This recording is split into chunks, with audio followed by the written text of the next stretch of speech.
welcoming once again back to the show a friend that I met through social media, mainly Twitter, and then the relationship has grown from there. Now we mainly exchange on Tinder. No, I'm kidding. It's Bumble. Ha! Bumble. Now, my man here, hot on Twitter, hot on TikTok as well as Instagram. And I'm going to quote him, and he doesn't know what quote I'm going to give him. So this will be fun for a moment, a little moment of uncomfortableness for him, hopefully. This is a tweet that he recently put out. As a business owner in the service industry, I always treat my people well. I know my employees choose to work for me. They're not locked into anything and have the option of leaving at any time. If they're good for your company, make sure they keep on choosing you. Peace.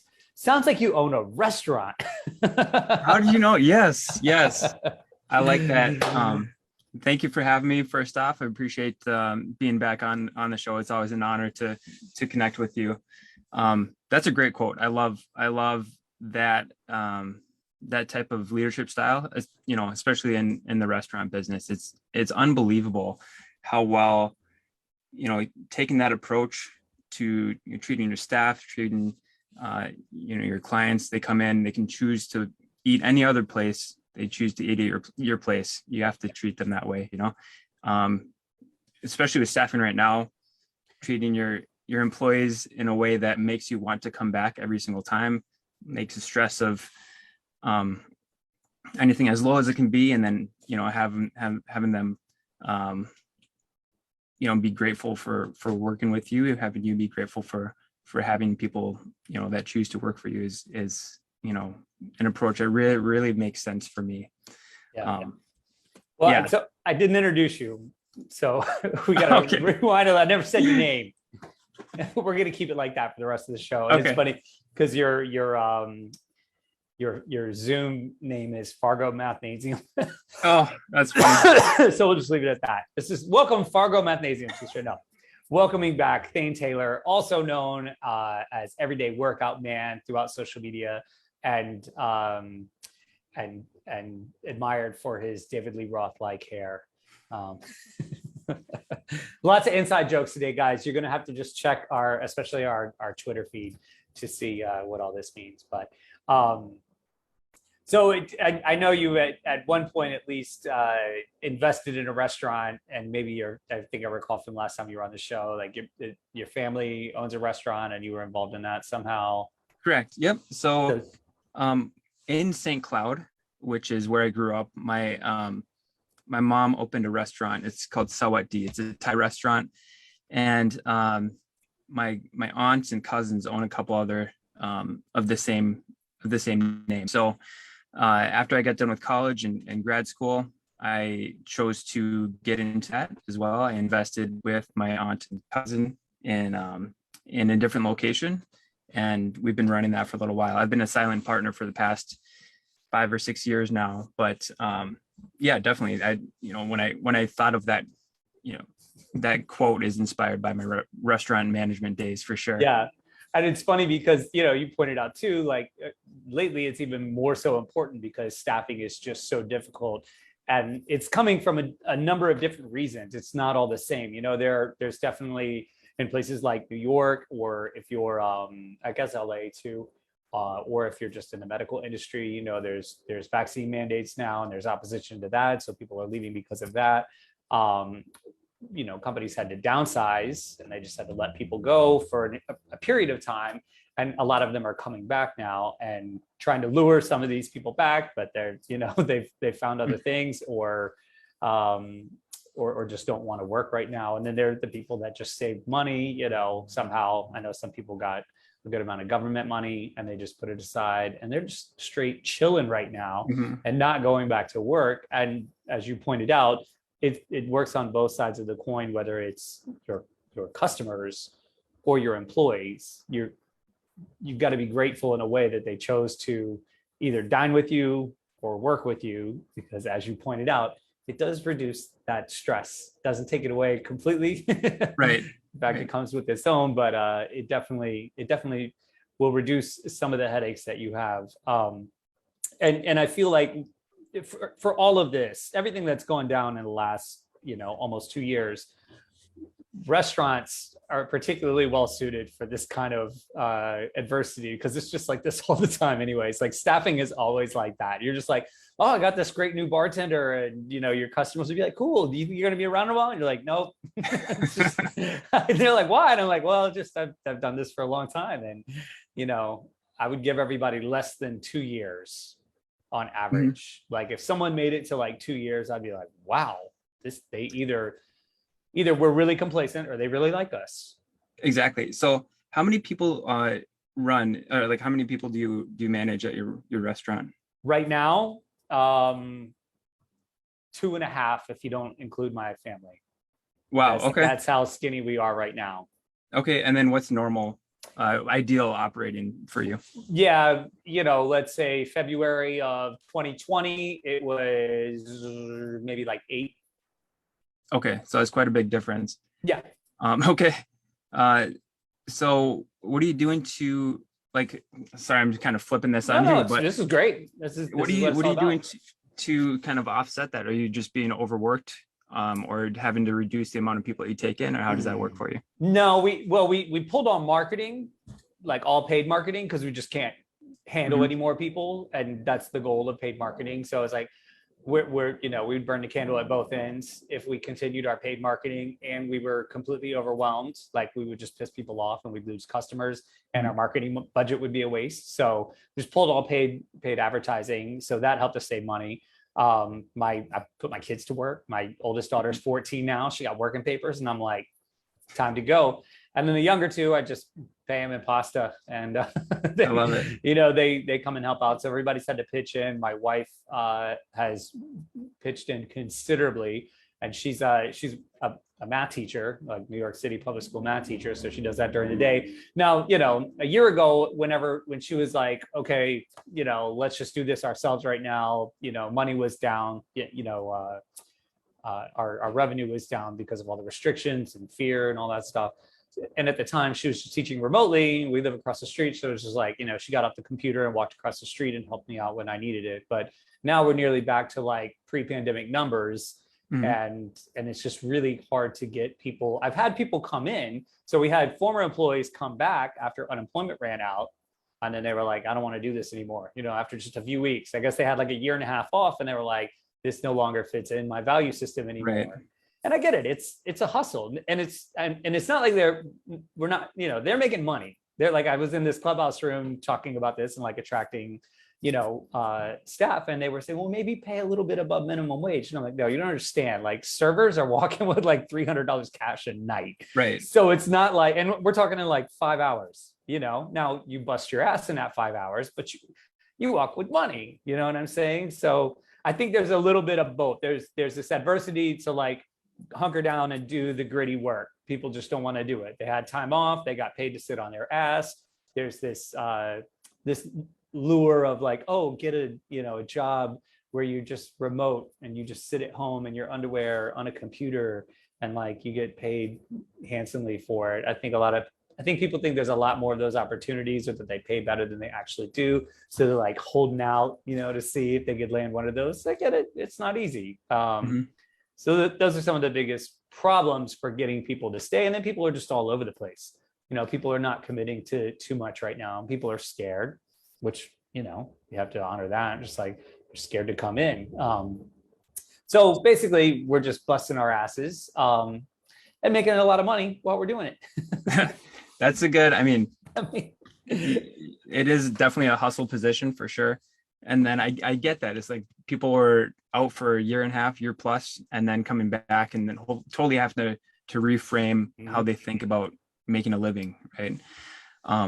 What you said at the beginning of that question, I think that's deeper than what some people like think of it as. You said you stopped your a lot of marketing, right? Paid marketing. Yeah, we still do like, social media and stuff like that. Right.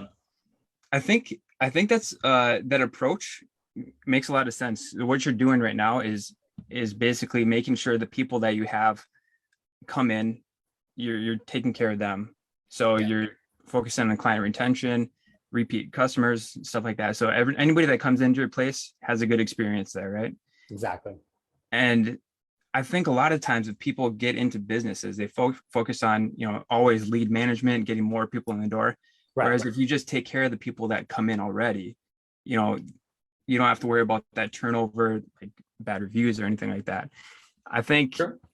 That approach to any type of business, the client retention pays way, way, way more, like compounding, benefits than always acquiring new leads and a lot less energy too. So going back to the quote, you're grateful for the people that come in, being able to retain your employees too. Oh my gosh, how much difference does that make than having to retrain, more people all the time? And that turnover is just like unbelievable amounts of energy can be spent in always having new people. So, if you've got a good person, you got to try to keep them.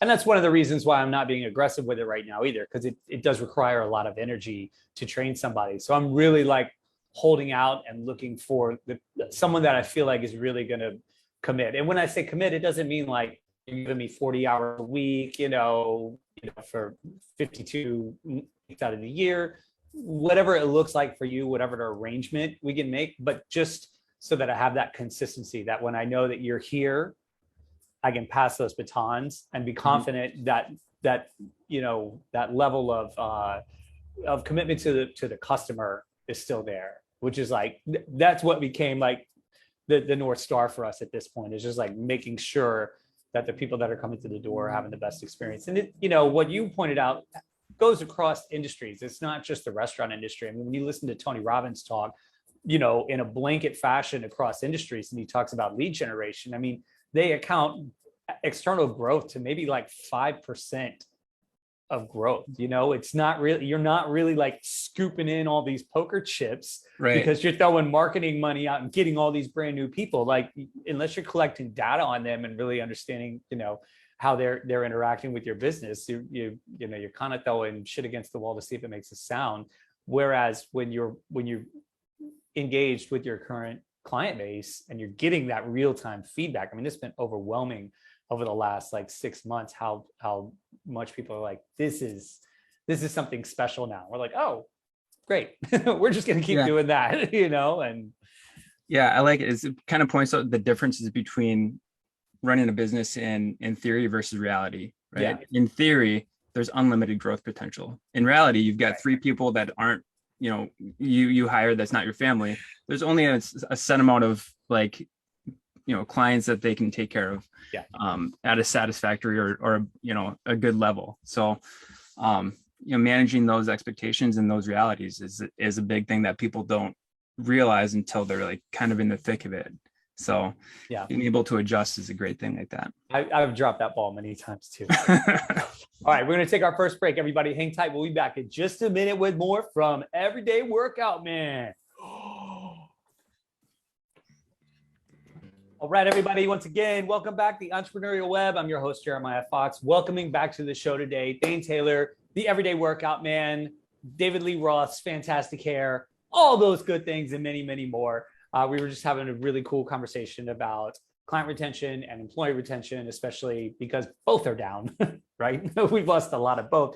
And I will say this, just to like conclude my thoughts on what we were talking about, is that the pandemic was actually really good and offered us that the reset I think that we needed, because we had been open for almost 5 years when everything shut down, really in the thick of it, full staff, commitment to all these different vendors and things that we thought we needed. And we got to like really step back and look at what was effective, what wasn't, how we could be better, which is really like the most important thing. Everybody wants that quick, like, oh, if I just put my money with this, they're going to fix everything and we're going to start making money again. But often it's like internal. You have to look inside and make things better. So we started with the clients. Now we're facing, potentially bringing staff on again. We got like sparse help here and there, but I think so much about that now, about how I was saying at the end of the last segment, I really dropped the ball on that. I feel like before, and I had high retention. I mean, I have like my kitchen staff has all been here since day one. That's very impressive. Over 5 years now. Yes. And up until, March 13th of 2020, I had two servers that had been here. I had a bartender and a server who had been here since day one also. So, you know, half my staff had been here for almost 5 years, that's like a high retention rate in a restaurant. So it kind of was like, okay, we're doing everything right. But there's been a value shift for sure, you know, in the last 2 years. So as we go back into that, I've had the time to kind of step back, and just like the conversation's different, you know, like when I'm bringing somebody on, what I'm looking for is completely different than what I was before, where it was more like kind of skill set based. Now that's like the last thing on my mind, you know, Right. Just not thinking about that at all. Yeah. One thing that, with regards to the employee retention type aspect of it, one thing that I was very conscious not to do is to limit the growth of my employees, to kind of trap them into staying with you. Right. And I think that's something that, you know, if you're in, there's a couple different mindsets. There's an abundance mindset and a scarcity mindset, right? If you're in a scarcity mindset, they're saying there's only a few, you know, employees that will work for you. You kind of try to keep them there as long as possible, no matter what the tactics are. Right. But I guarantee you, if you try to limit their skills, they're going to resent you for it. So you always have to, you know, do what's best for your employee, even if that means they're going to outgrow the position, you know? So I think kind of having that as a frame of mind, as a perspective, then my cat just kind of snuck in here. My goodness. So yeah, that's one of the things that I think has really helped how I operate as a manager, as a leader of the companies that I try to move forward with. Yeah.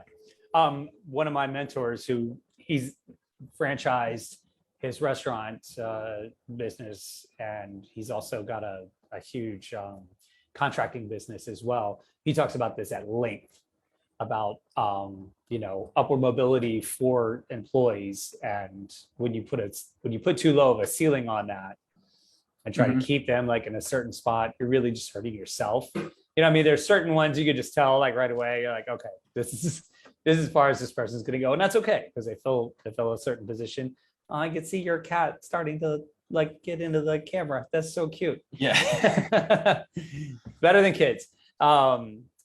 And I think that's a really important lesson for employers to keep in mind, is like, you know, as they grow, if you can negotiate that, where as they grow, you grow, it's a win-win for everybody.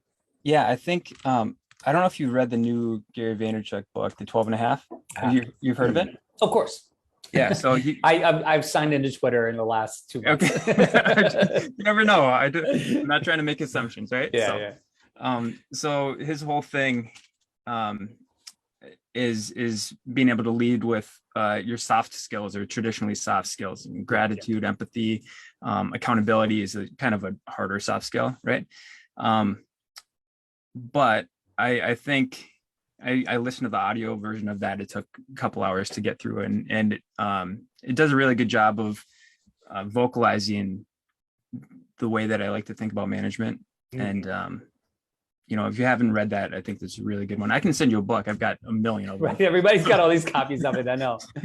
I love hearing him talk about he and his dad kind of hashing everything out back in the day at the wine store, because his dad kind of represents the generation that I came up under, like in the same industries, in wine stores, in restaurants, in, you know, heavy service. And I'm very used to that approach, you know, and he's always saying, you know, like we used to butt heads because he would hyper focus on one thing, and I was over here like focusing on another. And that's more of like, you know, the management style people are used to these days. And I kind of straddled that generation where I was like, I'm used to getting beat down by you, but yeah, it's a little too much and you're kind of a dick, and I kind of don't want to do what you're telling me to do because of the way that you're doing it. So when I hear him talk about it, it like heals old wounds in my own mind, you know, because I worked for like some hard immigrant dudes, you know, a bunch of Italian guys and stuff like that. And they just didn't care, you know, they were really, I saw people get physically assaulted, just like crazy shit, you know. I was like, ooh, okay, you know, you knew where that's why too far. That's what caused you to take those jujitsu classes, right? It's part of the reason for sure. what was I going to say about that? I forgot. The thought evaded me because you were talking about, you brought up Gary Vaynerchuk, and now, yeah, And everything it's all exploded. gone. Yeah. Yeah. You know, that happens. What I wanted to transfer to was, you had this experience in restaurants, but now you own the Fargo-based Mathnasium, and you have staff there, and your retention is probably, I'm going to assume it's higher, but you still have employees and all these, all the headaches and problems from the restaurant remain. How have you approached it, and how is it different or the same from the restaurant industry to this like education based industry?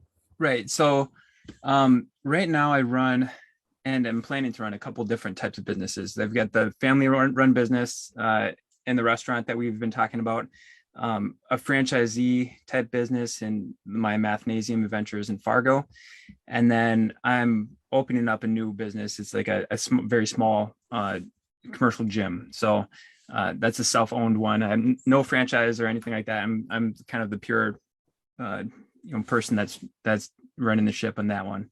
So in terms of employees, between the restaurant industry and the education kind of sector, it's a completely different framework for why people are choosing to work with you. Right. In the restaurant, it seemed to be, it's a matter of both convenience and a way to make money.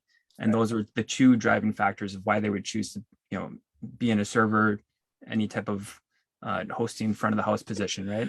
Unless they just love punishment, right? Unless they just, there's a certain amount of people that loves that type of thing. But yeah, but usually what it came down to is they're able to make the hours work. It's a little bit flexible sometimes if they get in right with the scheduling manager, and then they can make money. So, that's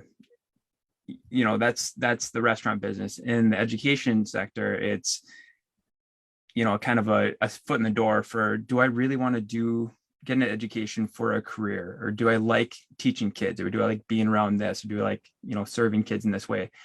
There's a certain amount of people that, in their head, being altruistic with their skill sets, and then just like loving the fact that they can, make kids confident with something. They just think they'll be able to do that forever. In their minds, it makes a lot of sense. And it's like kind of really awesome to think you're that kind of person. But when they get locked inside a room with a bunch of kids, right? Then they're like trying to teach 4 kids at a time, and like, I'm not sure if I like kids that much, right? So, having college kids, I employ a lot of college students because there's 3 universities up there. It's kind of somewhat seasonal. Some people come back into the city and teach in the summer, and then some kids teach, when they're taking classes. So it's really, really good opportunity to, get, future educators in the door and see if they like it. So there, in terms of turnover, it's kind of the people that work for us. We tend to hire pretty well. Like, we've got a good idea of who's going to make it work, and who's got the right personality for it. But there's definitely turnover from summer to school season and back. If you've got college kids, you can't help it. It's just always going to happen. But you probably have like decent middle management that's more like they're around. Definitely. There's actually one of the people that the person that runs the center up there right now does all the in-person communications, takes care of handling parent communications, does everything with the kids. She actually came to me from the restaurant. So I kind of jokingly said, hey, you like math? And then, would you like your life to be easier? Yeah. So she was a sushi chef working in the restaurant. And then I was like, I didn't have any like employees at the time. I was just starting up, literally just myself in a new city. And I kind of jokingly said, hey, you want to work, for me with this math thing? And she's like, are you serious? Like, yeah. And it turns out she, was getting a degree in math. So I'm like, you're actually pretty good at this. And then she kind of took the leap herself, moved over there, and she went from, sushi chef in a restaurant, which can be very stressful, to center director of Mathnasium. So, that's kind of goes back to limiting potential type of thing. Right. If I were to kind of keep her in, pigeonholed in a certain area, I would have no idea that she'd even be interested in another opportunity. She now has leadership skills or experience that she can draw on the rest of her life. Right. So that's kind of a cool turn on how that everything came together with that. That's awesome. And yeah, I feel like the restaurant industry is great. It's a great like breeding ground for that talent, because you see people operate under this extreme pressure and they do not want to do this forever. And if you have another avenue for them and like, oh, you're going to make my life a lot easier in this avenue because it's going to be easier for you. You'll make at least the same amount of money, if not more. And then there's like long-term potential for it. Like that's a big one. I've tried to treat my place that way, but everything got shut down. So we'll reassess. All right. Time for another break. We'll be back in just a few, everybody. Hang tight. All right, everybody. We're back again. Zooming to St. Cloud, Minnesota today, talking with Thane Taylor, otherwise known as the everyday workout man with the great hair. I will make references to his hair all show. So restaurant investor, franchise owner, franchisee. Are you a franchisee? Yes. Franchisee of Mathnasium, and you just so subtly dropped the little trail of crumbs about the gym, which I suspected from the first tweet about like, oh, going to check something out. Like, and I'm like, okay. So last time you were on, we were talking about this long-term workout commitment. You've got 2,632 day workout commitment every day for that amount of time. And you're like so far into it. September 2017 is when it started. So, right. I'm not going to do the math. You're the math expert on that. I don't care when it ends, because this is the point. And I was thinking about it this morning and like what it really represents. So in jiu-jitsu, like there's the black belt, but it's like, that doesn't mean you're done. You're not like, I got a black belt, I can destroy you all now. Like, no, there's black belts before you that was still going to kick your ass, and you still will work for the rest of your life. But it's a matter of committing to that thing. And basically, if you can commit to that and get to that point, it will likely be with you for the rest of your life. And I feel like that's what this challenge is for you, because it's like, it's just you now. It's just ubiquitous with you. And when you start to talk about things other than like your current jobs and businesses, I'm like, he's opening a gym. And then like you dole out these little bits and pieces, and I'm like, that kind of looks like a gym. That, not for nothing. So it's funny how that started. I a gym has always kind of been in the back of my mind for years and years and years. It's been kind of simmering there. And when I got this commercial rental property, I think in June of last year, or June of this year. So it has been 5 or 6 months. And then ever since I got that, I was like, it's kind of a nice piece of passive income, which it's my first property that I've had in this type of sense. And it's the closest thing that's come to passive income. It's just make sure that nothing breaks down. Did you bought the space? Yeah. So okay. It's got 6 units in there. So right now it's got, I think, 3 paying clients and a couple of vacant ones that I'm renovating and trying to rent out at some point. I've got some billboard space above that I'm going to rent out pretty soon. But, as long as I make sure the communal bathrooms are clean and then everything's, the clients are happy with it, lights are changed and stuff. It's the most passive income, I've ever had, which is amazing. Yeah. So I got that in June. In July, one of the tenants basically wanted to move out. He was done with that space. He kind of wanted to leave with the old landlord. So I kind of could view that as this kind of sucks. I just bought this place and one of the tenants is already leaving, which, it's like money out the window, right? But I also saw that as a huge opportunity. I've been thinking about having a gym space for a very long time. And I own this building where I can place a gym space. I called the city, making sure that zoning laws were fine and I didn't have to worry about any of that. And the city said it was okay. I've got a space, and if not now, then when, right? So I just kind of went for it. Right now I'm at a spot in the gym where all the equipment's ordered, pretty much everything is in place. I'm just waiting on a couple things. I've got some really, really talented artists that are going to paint the walls. So, the inside looks great, but it's cosmetic stuff at this point. So very excited for the things that are happening there. That's really awesome. Mm-hmm. That's so great. And it excites me because I want to do the same. Like I've had this thing on the back burner in the back of my head for like a long time now. And something similar, like a space opened up for me. It's a studio. It's pretty small, but the need was there and the space was available. And this was around the same time, like June or July of this summer. And I was just like, all right, fuck it, let's go for it, And for me, it was funny. I was training with like some friends, but like, I'm not charging them any money. It was just like communal. We were getting together and keeping each other in shape, especially with jujitsu and stuff. But people started to ask me like right at the same time, just out of nowhere, like, hey, can you train me? Like I post these videos all the time, especially on Instagram and TikTok of my workouts, because it was just something that changed during the pandemic. And I know you do something similar. And it turned into like lead generation without me even thinking about it, Mm-hmm. And like the first two guys were really happy with it. And they were like, oh, this is great. And then they each told somebody. And so that 2 became 4, the same as the restaurant. I was just like, less is more right now because I don't have infinite amount of time. But now I'm training, like 6, 7 guys. They're paying me, just for That's like very cool. For like fitness and stuff like that. Awesome. Thank you. So I'm like watching this happen with you, and I'm like, let's go, let's do it together. I got to grow my hair back out now. That's freaking awesome. Yeah.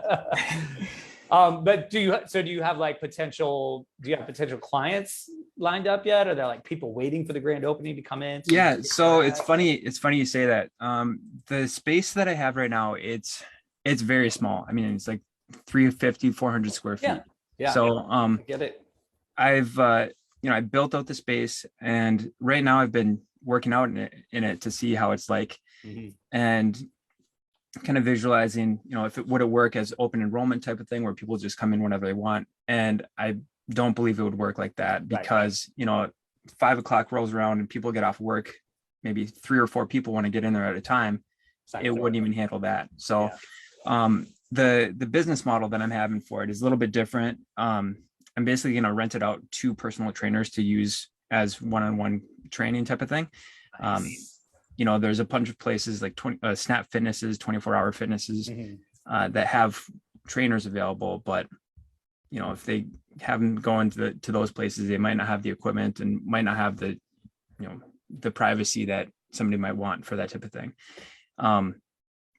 And as that type of thing, it's like basically a cave of gains, right? So that's like, I love working out in there. It's a very nice place for a very private place to work out. There's not many business models in terms of commercial gyms that I've seen that operate like that. Right. But that's okay. It's just kind of one of the things that I've wanted to do for a while. And luckily I don't have to rely on that as a form of income right away. I've got the restaurant, I've got whatever. So I can be very, very, very patient with that, operating it with that as a business model. There's a couple people that, are tenants of the building that actually want to be clients there. I haven't taken them on yet because I don't want to have that as a business model. So I might just say, hey, you're going to have to come in on your own time in very awkward hours and just kind of pay me what you want. Right. So I might do that with them as like a perk of, renting from me, but this is definitely not going to be an open enrollment type of situation. Yeah. No, I think that's a good look. I mean, I'm having to do the same thing. And the funny part is a lot of the guys want the privacy these days. You know, they don't want to be in there with other people, you know, like it's a big enough step that they trust me to be in the same room with me. And like, you know, a lot of people here still haven't done that much. They're like, you know, New York's a different place. Especially with jujitsu, right? That's well, the thing about jujitsu is different because like jujitsu guys just don't give a shit. Yeah, right. they're like me getting smashed by that black belt is going to be much harder. You know, I'm more afraid of that than catching corona. I got a question for you very quickly on the jujitsu. The clients that you bring into your personal space, do any of them pull guard? So again, I'm not teaching jujitsu. I'm not teaching jujitsu for money. So like the people that are paying me just for fitness. So it's largely calisthenics. We're doing some kettlebell stuff. I don't have a lot of equipment. But I, you know, I've got huge, just like endless calisthenics routines. And these guys are basically beginners. They're, you know, they don't know a bunch of stuff. They've really got to build their strength up. Every now and then we field trip and go like to the park, which is just a block away. And there's some workout bars there. So we're working on like pull-ups and dips and different things like that to get them acclimated to, you know, using weight. And then there's a little sitting park right across the street from my place too. There's like a firehouse right there, and they just got like all these benches, and it's just concreted out and like concealed. And we'll go in there and I'll put them through like an urban, you know, workout, just using like the benches and stuff like that. But my friends and like old training partners do come through, and we do train together. And like I'll show them a technique here or there, because a lot of them have not rejoined schools. They're just like, everybody's just like kind of clandestine in little pop-up places still.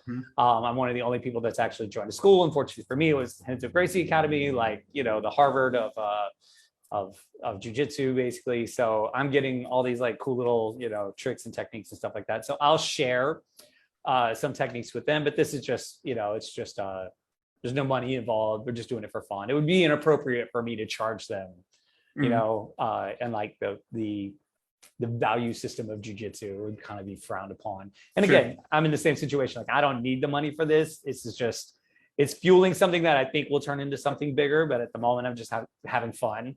But out of the guys that come in there to train with me, every now and then, one was try to pull guard.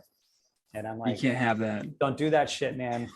I mean, the good thing is like, it's kind of really frowned upon at Henzo's. I like that. They're into attacking, you know, they're into sweeping and all that stuff. And it's dangerous too. I mean, a friend of mine in a competition, he's an instructor there actually.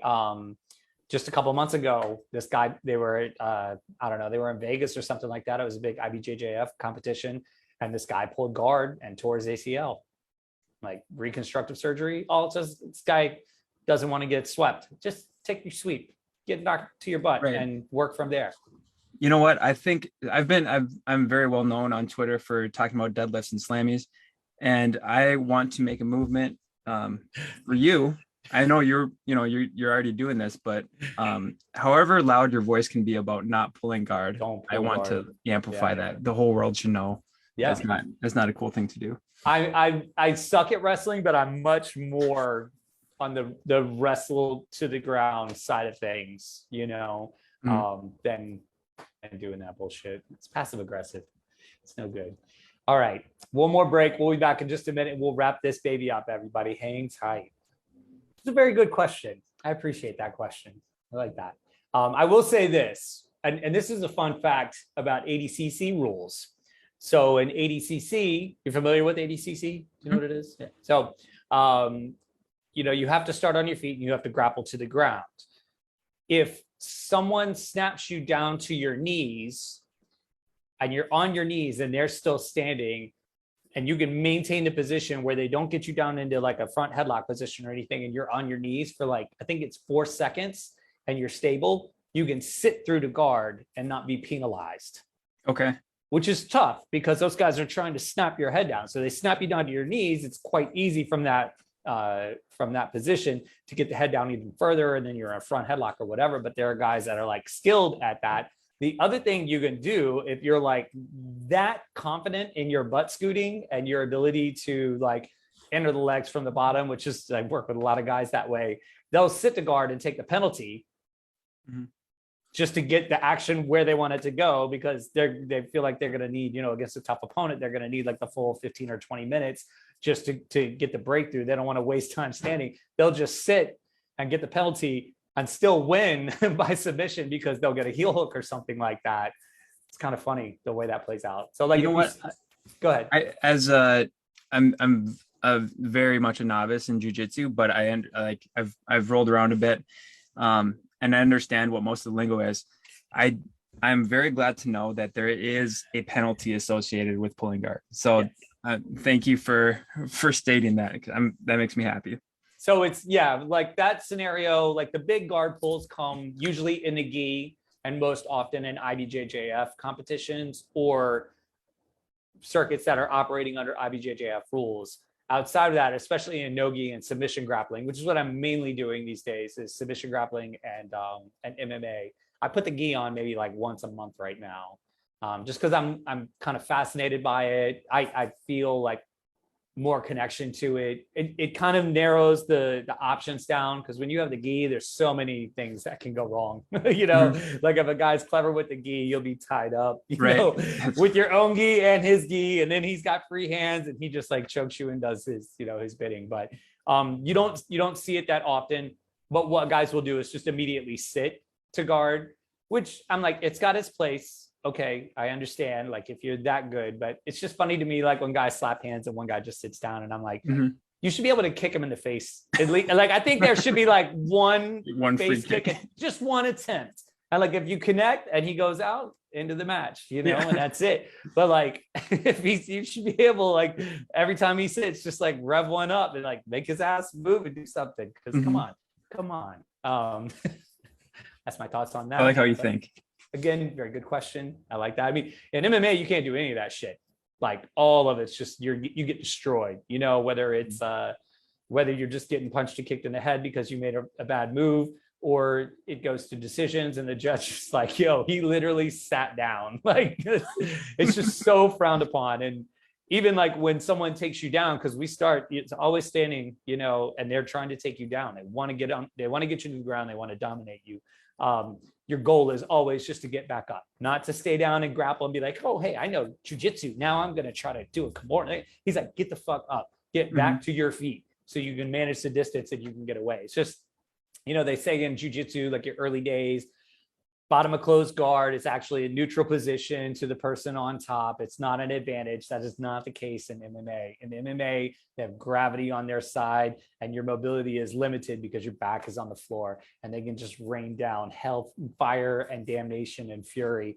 And it's really hard to deal with. So the goal is to get back up. So that it's changed my mindset in terms of grappling, and helped in business as well. I like that. Yeah, it definitely is help because well, first of all, because I don't take out my aggression on my employees and my customers. I get it taken out of me during the day in class. And yeah, there are some other really great benefits to it, especially if you've got the right teachers. One other thing I wanted to just touch upon, because I know you've been following it and you've been involved. I don't know where you're at with it, but as far as another terms of potential for passive income is NFTs. You're following along much closelier. That's a word. Yeah. Today. You're on a math place, not a linguistics place, much more closely than I. Have you taken the plunge and invested in anything? Or are you just definitely. Like, you have? Okay. So there's a really interesting space. Obviously, I got into it from the original VFriends Mint. So that I've heard Gary talking about it for a very, very long time. But like a lot of other people, like NFT, what does fungible mean? What does any of this mean? Had the same questions, had the same perspective as a lot of people, not, just kind of wading into the waters there. But I've been following Gary for 6, 10, I don't know how many years. And I believe in the approach. I believe in the mindset and like this, like kind of what his framework is.